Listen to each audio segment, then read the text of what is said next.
नमस्कार.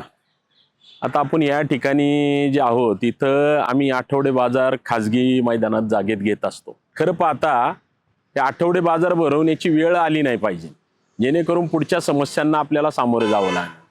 महापालिकेचे जे भाजी मंडईसाठी आरक्षण आहे तेच जर आपण विकसित केलं तर त्याच ठिकाणी सर्व नागरिक जाऊन भाजी घेत जातील आणि मग त्या ठिकाणी पार्किंगची व्यवस्था असेल, इतर व्यवस्था असतील.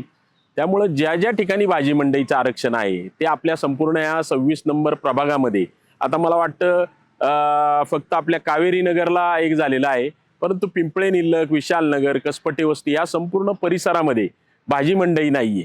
मग हे आठवडे बाजार रोडवरती भरले जातात. त्यामुळे आपण महापालिकेने जी आरक्षण आहे ती खरं पाहता ह्या 30-35 वर्षाच्या कालावधीमध्ये विकसित होणं अत्यंत गरजेचं होतं, ते झाले नाही.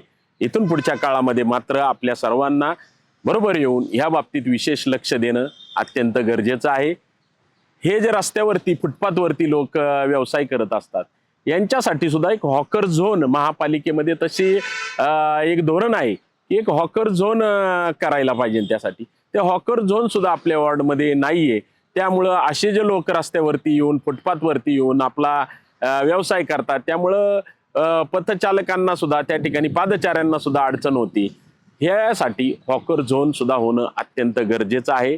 ज्या ज्या समस्या आहेत त्याच्यावरती उपाय सुद्धा आहे, परंतु तो उपाय ती उपाययोजना आपण महापालिका प्रशासनाने नागरिकांनी सुद्धा त्यासाठी आणि प्रतिनिधींनी विशेष करून पाठपुरावा करणं अत्यंत गरजेचं आहे. इथून पूर्वी जे झालं यापूर्वी जे झालं ते समजा आता जाऊ द्या, इथून पुढे मात्र आपल्याला ह्या गोष्टींसाठी प्रयत्न करावा लागेल. त्याचबरोबर ओपन जिम ही सुद्धा एक कन्सेप्ट अलीकडच्या काळामध्ये अत्यंत लोकप्रिय होत चाललेली आहे. जे लोक सकाळी मॉर्निंग वॉकला जातात, ज्येष्ठ नागरिक असतील, तरुण असतील, महिला असतील, यांच्यासाठी ज्या ज्या ठिकाणी जागा उपलब्ध असेल त्या ठिकाणी ओपन जिम करणं गरजेचं आहे. आणि संपूर्ण आपल्या या प्रभाग क्रमांक 26 मध्ये अशा अनेक ठिकाणं आहेत की ज्या ठिकाणी आपण ओपन जिम करू शकतो, ते सुद्धा झालं पाहिजे.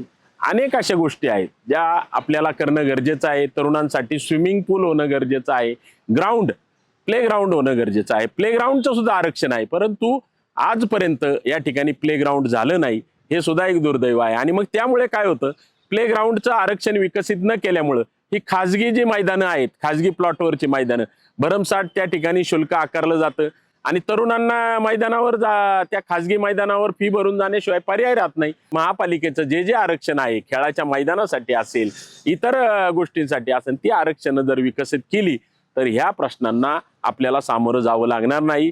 याची सुद्धा विशेष नोंद खरं पाहता महापालिका प्रशासन, लोकप्रतिनिधी यापूर्वी या मंडळींनी घेणं गरजेचं होतं.